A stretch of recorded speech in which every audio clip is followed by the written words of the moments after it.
Dengue জ্বরে আক্রান্ত হয়ে রাজশাহী বিশ্ববিদ্যালয়ের বাংলা বিভাগের শিক্ষার্থী মৌমিতা বিশ্বাসের মৃত্যুকে কেন্দ্র করে বিশ্ববিদ্যালয়ের চিকিৎসা সেবার অব্যবস্থাপনা ও প্রশাসনের দায়িত্বহীনতায় ক্ষোভে ফেটে পড়েছেন শিক্ষার্থীরা।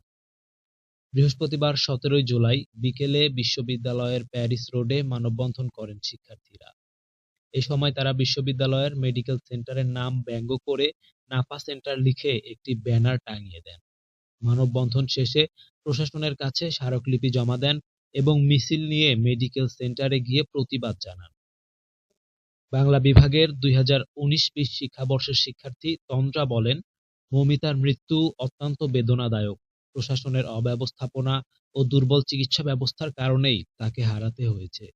মেডিকেল সেন্টারের চিকিৎসক না পাওয়া, সেবা সীমিত আর এই মৃত্যু সেটারই নির্মম প্রমাণ।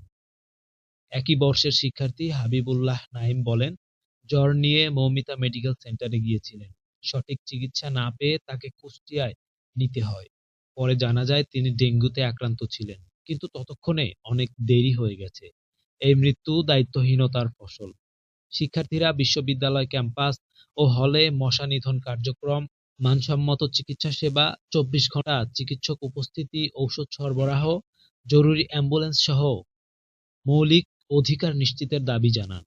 ছাত্র উপদেষ্টা অধ্যাপক আমিরুল ইসলাম বলেন, মৌমিতার মৃত্যুতে আমরা শোকাহত।